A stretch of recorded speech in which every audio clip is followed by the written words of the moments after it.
आज की कहानी बड़ी ही विचित्र है, वो इस मायने में क्योंकि एक लड़के को फांसी की सज़ा सुनाई जाती है।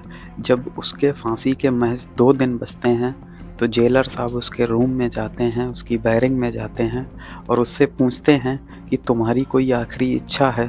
तो वो व्यक्ति कहता है कि मैं एक रात अपनी पत्नी के साथ बिताना चाहता हूँ। आदाब नमस्कार, मैं नाजिम सिद्दीकी आज आपको जो कहानी सुनाने जा रहा हूँ, ये कहानी पिछले कुछ महीनों में फ़ेसबुक, यूट्यूब पे बहुत ज़्यादा वायरल रही है।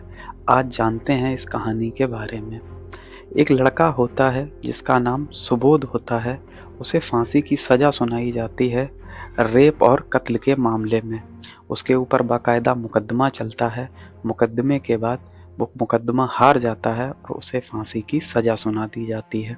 अब जब फांसी में महज 2 दिन बचते हैं, तो जेलर साहब उसकी बैरिंग में जाते हैं और उस सुबोध से पूछते हैं, क्या तुम्हारी कोई आखिरी इच्छा है जिसे हम पूरी कर सकें? तो सुबोध कहता है कि मैं एक रात अपनी पत्नी के साथ बिताना चाहता हूँ, अगर आप ऐसा कर दें तो मैं हमेशा तुम्हारा आभारी रहूँगा। इसके बाद जेलर साहब भी कुछ सोचते हैं और कहते हैं कि शायद ऐसी इच्छा आज तक किसी भी मरने वाले व्यक्ति ने नहीं जाहिर की है, तो मैं तुम्हारी इच्छा ज़रूर पूरी करूँगा। उसके बाद सुबोध की पत्नी को ये संदेश भेजा जाता है कि तुम्हारा पति तुम्हारे साथ एक रात बिताना चाहता है मरने से पहले। तो सुबोध की पत्नी भी सहमति में इजाज़त दे देती है, सहमति दे देती है कि हाँ, मैं अपने पति के साथ एक रात बिताना चाहती हूँ। अब बाकायदा उसकी पत्नी आ जाती है जेल के अंदर। अब सिर्फ मौत और ज़िंदगी के बीच में एक रात बची थी, जो उसकी आखिरी रात थी। अब जेलर साहब एक काम करते हैं, पत्नी को बैरिंग के अंदर भेजने से पहले वो बैरिंग के अंदर ऑडियो ट्रांसमीटर लगा देते हैं, महज इसलिए कि वो उन दोनों के बीच की बातें सुन सकें कि आखिर ये मरने से पहले अपनी पत्नी से क्या बात करता है, उसे क्या बताता है। इसके बाद पूरी बैरिंग खाली करा दी जाती है, रात का वक्त होता है, तो पत्नी बैरिंग के अंदर चली जाती है। इसके बाद पत्नी जब बैरिंग के अंदर जाती है, तो सबसे पहले वो अपने पति के पैर छूती है और रोने लगती है। उसके बाद वो सुबोध से कहती है कि आखिर तुमने ऐसा क्यों किया जो तुम्हें फांसी की सज़ा हुई है। इसके बाद सुबोध भी रोने लगता है और अपनी पत्नी से कहता है कि मैंने ऐसा कोई काम नहीं किया है, मुझे झूठा फंसाया गया है। इसके बाद उसको कहानी बताता है कि उसके साथ ऐसा हुआ क्या था जिसके लिए उसे फांसी की सज़ा सुनाई गई। अब ये कहानी ऐसे है कि उत्तर प्रदेश के 2 लड़के होते हैं, एक का नाम सुबोध होता है, एक का नाम प्रमोद होता है। दोनों नौकरी करने के लिए राजस्थान जाते हैं। राजस्थान में एक ही फैक्ट्री में दोनों काम करने लगते हैं, एक ही रूम ले लेते हैं जिस पर दोनों रहते थे। बराबर-बराबर रूम शेयर करते थे और बराबर किराया देते थे। इसके बाद जिस फैक्ट्री में ये दोनों काम करते थे, वहाँ एक लड़की आती है काम करने के लिए, जो देखने में खूबसूरत होती है। अब वो लड़की प्रमोद को भी अच्छी लगती है और सुबोध को भी अच्छी लगती है, लेकिन वो लड़की का ध्यान जो है वो सुबोध की तरफ ज़्यादा रहता है। वो सुबोध को बार-बार पानी का पूछती है, जो अपने घर से खाना लेके आती थी, उस खाने के लिए भी पूछती थी। ये बात प्रमोद को अच्छी नहीं लगती थी कि मेरा दोस्त मुझे छोड़कर उस लड़की की तरफ ज़्यादा ध्यान देता है।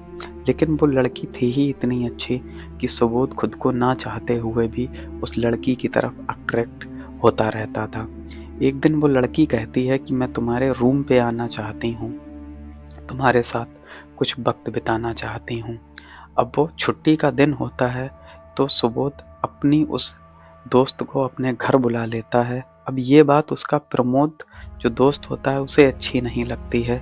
अब जैसे ही लड़की कमरे पे आती है, तो सुबोध उसके खाने के लिए कुछ बाजार से लेने चला जाता है। अब प्रमोद को मौका मिल जाता है, प्रमोद कमरे के अंदर जाता है। सबसे पहले तो उसके साथ घिनौना कृत्य करता है, बाद में उसकी गला घोंटकर हत्या कर देता है और बाहर निकलकर पुलिस को सूचना कर देता है कि ऐसे-ऐसे एक रूम में एक लड़की की लाश पड़ी है।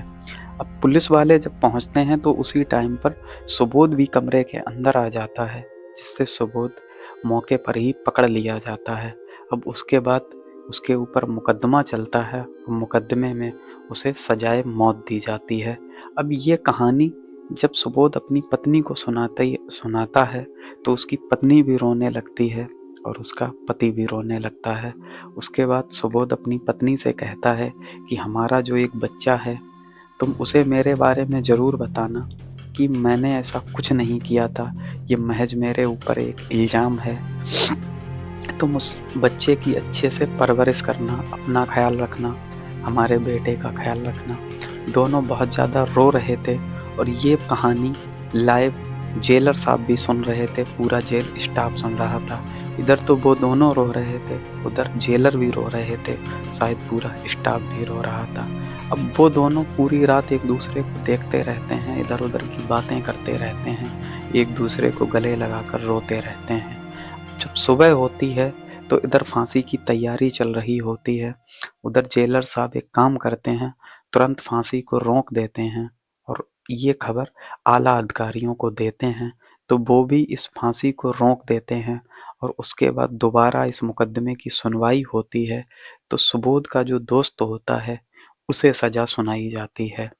अब ये कहानी सुनने में तो बहुत अच्छी है, दिल को पसंद आती है, दिल को सुकून देती है कि एक बेकसूर फंसने से बच गया और एक कसूरवार को सजा मिली।